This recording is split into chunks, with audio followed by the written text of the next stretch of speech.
everyone. This is Pam Torrey from Engage, and you're listening to the Engaged podcast. We know tech is changing the way people market and sell now more than ever. And on this show, I sit down with sales and marketing thought leaders and experts to learn how you can create, share, and measure your way to success. Today, we're chatting with Ryan Groth, founder of Sales Transformation Group, the leader in sales and service coaching for residential and commercial contractors.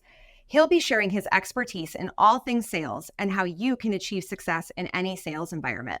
Thanks for being here, Ryan. Thank you, Pam. Thanks for having me. Glad to be here. I'm also quite jazzed.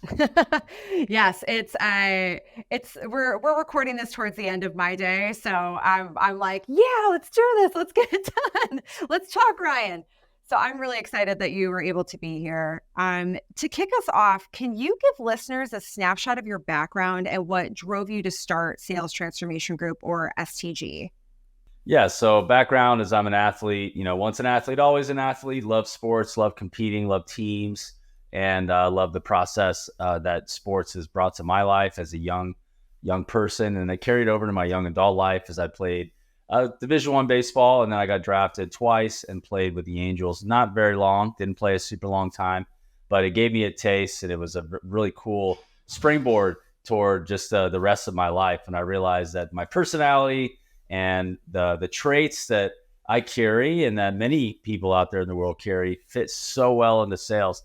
And whenever I was kind of out there thinking sales, I was like, it's negative. It was like a bad thing. I was like, I don't want to be a salesperson.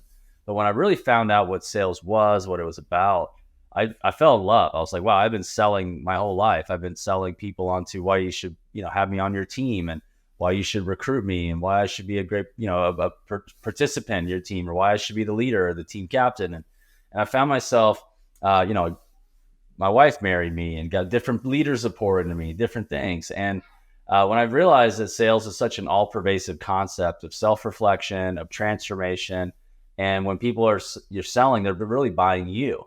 And if they reject you or they buy into you, that's going to help.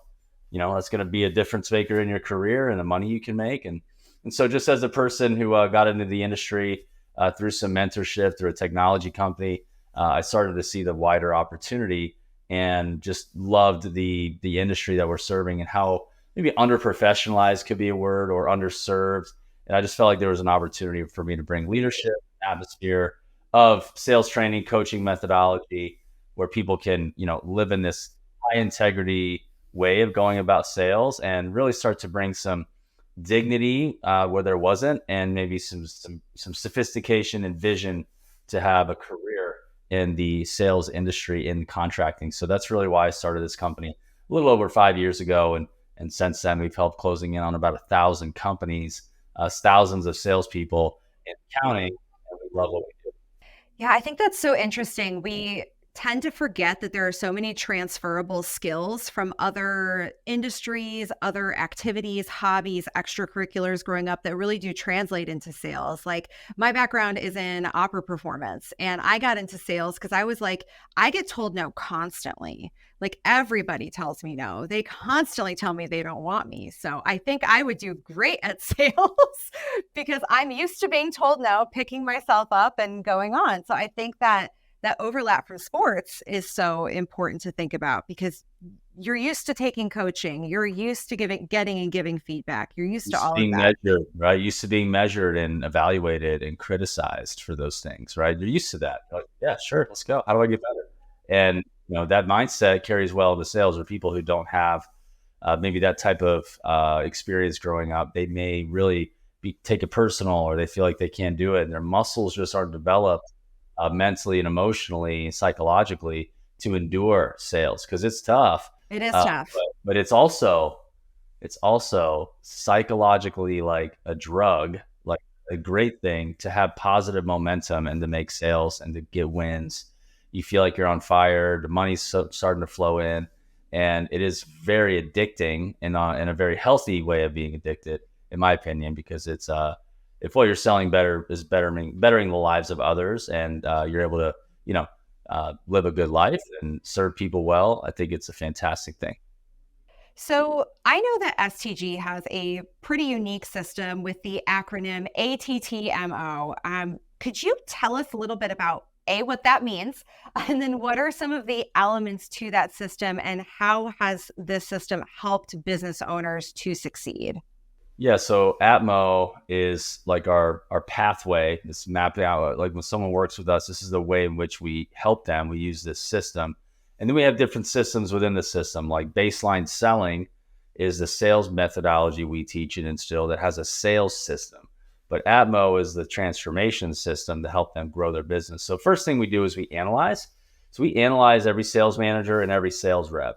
So Pam, you certainly look like you've gone through some personal health transformation and gotten some fitness coaching, because clearly you're in incredible shape, right? So what they would do is they would come to you and they say, hey, what kind of results do you want? Well, I want to really be successful and achieve this. Okay, cool. Well, let's start to measure some things and see where your holes are. We don't do that with some subjective opinion. We use a tool that analyzes every selling competency that we believe is going to be indicative of great sales success. And it's going to measure each of those competencies and say, hey, this is an area for improvement. And if we worked on this, it would really demonstrate growth areas so that if we change those things, you'll see a huge increase. A lot of it is mindset. A lot of it is motivation, goal setting. And then a lot of it is tactical. So it's tactical sales skills and what we call selling competencies. So what we'll do is we'll measure that. We'll also look at their numbers, see what their sales reps are doing, what their numbers are. And then the next step is we train. So analyze and then train. We sales train using a sales system that we use called baseline selling. Like I mentioned earlier, there's Sandler sales and Challenger sale, and there's all these different sales, spin selling, gap selling. Baseline selling is what we use. It's actually a baseball diamond, so it's really easy to kind of know where you are. It's the whole baseball sports thing, and it's an easy sell for me. I was like, we love a consistent metaphor. Yeah, it's consistent. Yeah.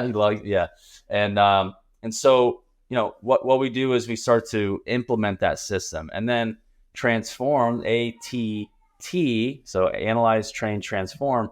We see a transformation in a few different ways. One is we may have sales reps that just don't need to be there anymore, right? Maybe that's just not, they just don't want to grow. They don't want to level up. And so we replace them and level up the team.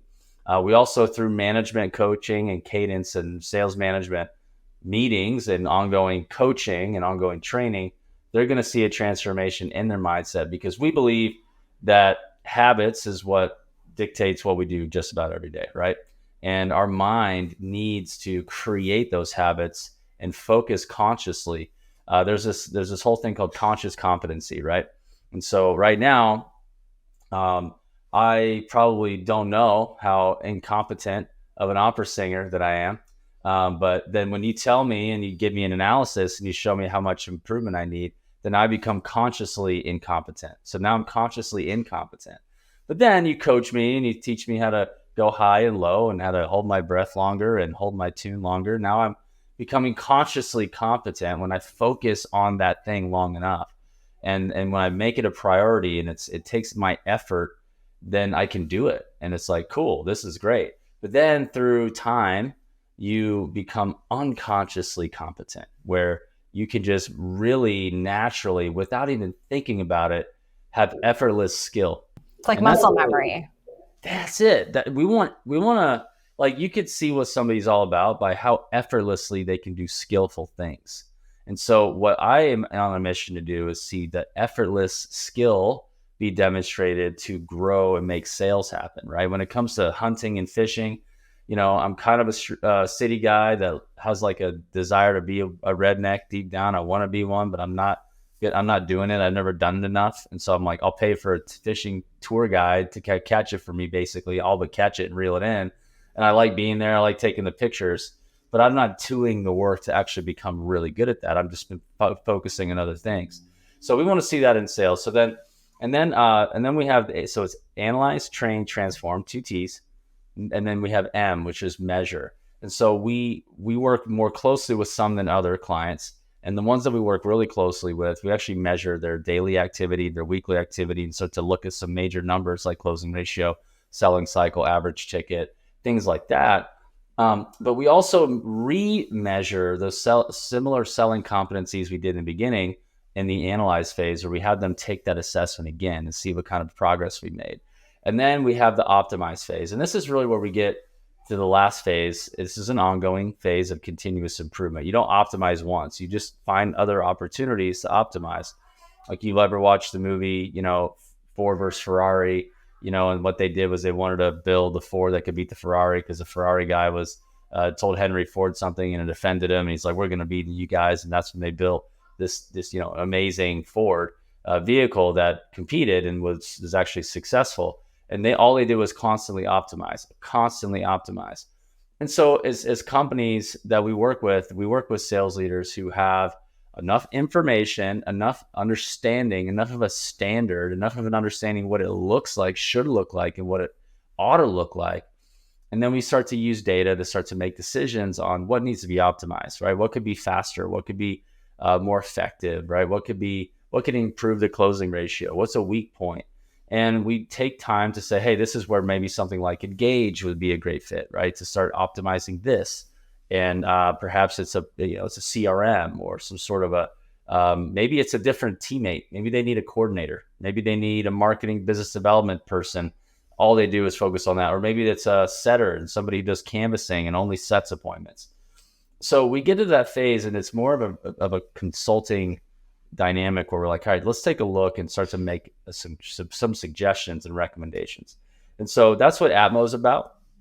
And we found it to be quite successful.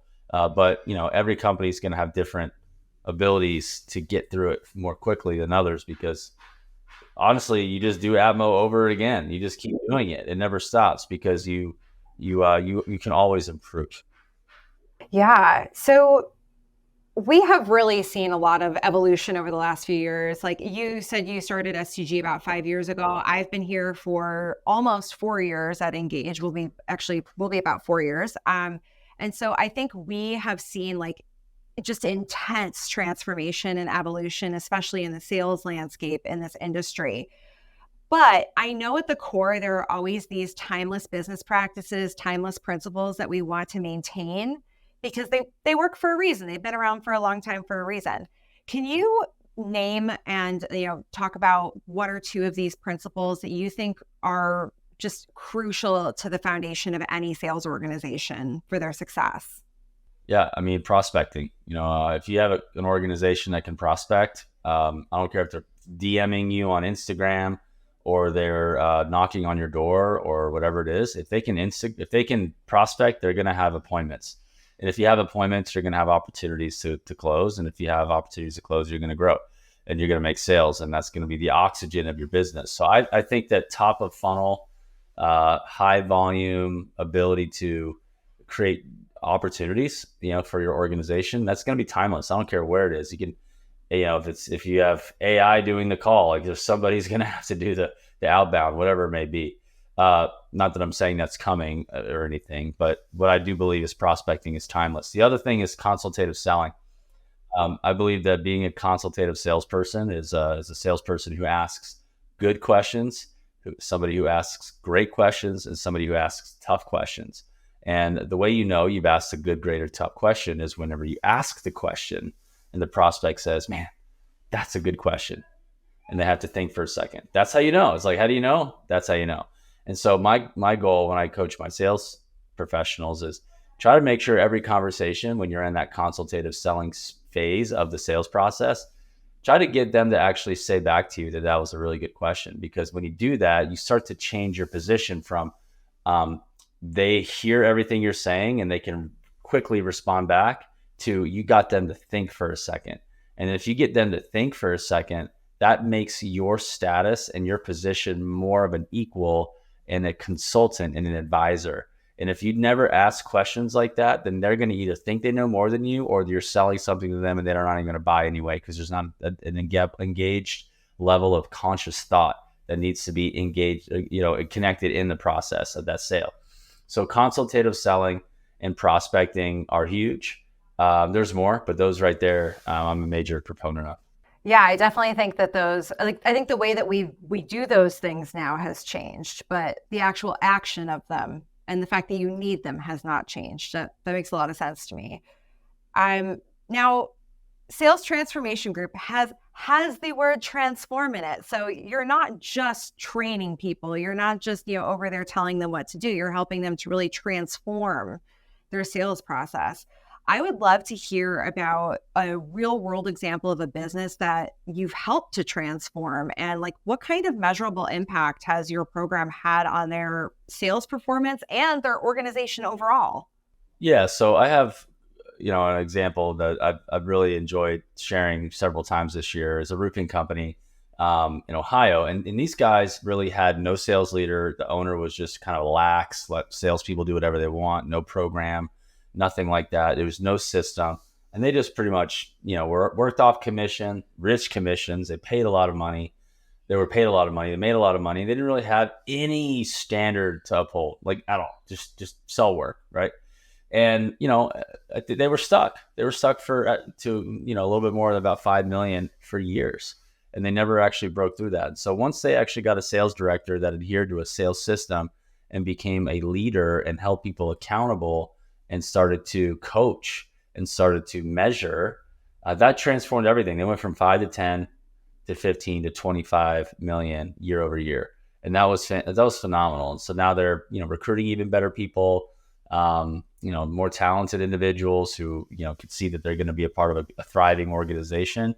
And the owner, not quite frankly, he's very happy. The last time we spoke, he's like, Ryan, I just want to say thank you for you. You've literally changed my life. I'm out here and wherever with my wife for 2 weeks and da da da da da. And it's like he didn't have that before because he's a roofer who didn't know how to build a sales organization. And when he actually decided he needed to make that a priority, and he hired the right people, got a partner, like us, to give them guidance, and they actually installed like a engine in their vehicle that's gonna work. They were able to go to heights that they'd never been before. So yeah, that's one example that comes to mind. See, you talked in that example a bit about accountability. And obviously in ATMO, the last two letters of that acronym are measure and optimize. So can you talk us through how businesses can effectively measure the success of their sales efforts, and what steps should they take to continually optimize their sales processes? I think a lot of people kind of get stuck with that like blank page effect when they think about measuring their business and don't really know where to start. Yeah, so there's really two types of sales measurables. There's what's called leading indicators, and then there's what's called lagging indicators. So, we can measure that to determine success. When you look at lagging indicators, those are actually like end results that, like contracts sold. Great, that's important. And we should measure contracts sold and dollars, sold, and we should look at our closing ratio. We should look at those things, right? But what we don't know is what did it take? What did the salesperson do in his own accord, with his own skill, with his or her time to develop those sales? What are those things? And with every company, there may be a little different, but what are the things that they should and could do? And if they were actually great at it and did it consistently, would actually be the leading indicator to their sales success. So what are the leading indicators to the sales success of any company? It's going to be prospecting. It's going to be meetings. It's going to be meetings that they conducted and proposals they delivered. Those are some, forward-thinking ones. And there's also this, partnership relationships, and there's also different types of influencers that can help move the needle, and influence buyers to be a part, or reviews or getting referrals. Those are some leading indicators, because I know this: if somebody's doing enough activity then they're going to have enough meetings. They have enough meetings, they're going to have enough proposals, and have enough proposals, they're going to have enough sales. So where do you want them to go? How much is it going to take for them to get where you want them to go? What are the means and methods in which you want them to find those opportunities? What does that all look like? Go ahead and map it all out. And when you do that and you give it time, you may find that this number is the right number. You may find that this ratio is the right ratio. You may find that the standard is a standard for a reason. You give it enough data, enough time, like you are convinced that a new rep comes in, if you do this, it will work. And so you're standing on solid ground. And so when you recruit and onboard people, you're not like waffling because you have this like new salesperson who's just like pushing back, and they don't have a clue, and you are letting them run your freaking department, right? And that's where we fall short when sales leaders lose conviction and they lose holding the standard. So that's just some examples that come to mind. Yeah, I think it's really important. If you've ever been in a situation where you've hired somebody without having either a super clear job description or a real KPI to hold them to, you've probably been there before, where the inmates are running the asylum, and you kind of lose your authority and ability to lead when you don't have those in place. Yeah, very scary. So as we're talking, we're staring down the end of this year. We're heading into these last couple of months of the year. I'm curious, what is a trend that you think all sales leaders and business owners should be focused on right now as we're wrapping up 2023 and trying to prep ourselves for 2024? Yeah. I'm a classic. I'm a fundamentals guy. I'm not one to chase shiny objects because it's so distracting. And I can say some trend, that's out. But, this is the time where contractors typically try to retool and pick the right, tools to upgrade their business. They have their business in the office and then their shop, and then they actually literally have tools to go do the work. But they need business tools to improve their business. This is the time, So one trend is just look, don't walk into next year and not do anything different, not try to find any way to improve. Maybe it's a digital marketing partner, maybe it's a CRM, maybe it's a presentation, tool, content management tool like Engage, maybe it's a sales training partner, maybe it's some sort of business operational system like a EOS or a Gallup, Rockefeller habits type thing. And so you need to find something. That's just, you need to do that. And I would say also, don't do 15 things. Like, what's the one thing that could really transform everything? It may be a subtraction of a thing. You may say, man, if I cut that out, it'll just relieve me so much. And guess what happens when you're relieved? You have more energy to put toward the thing that's already working. So I would just be wise, take some time to get with your leadership team, develop a plan, and really get on the same page, because we're used to running and gunning, and the summertime guys are foot on the gas, fifth gear, no brakes. What's brakes? I don't even know. Let's go. And this is the time to hold on, let's just get ourselves organized here. Let's really know what we're going to do. What did we learn? What can we do that could actually transform our business for the better, or we can increase our profits or whatever it may be, morale and reduce turnover. There's a lot of opportunities. So I'm more of a fundamentalist in a sense where the fundamentals work. Don't get too deviate off of those things and chase some new trend. Make sure you're covering your bases and doing the fundamentals, and everything will work out for your favor, whether you have the newest tech or not.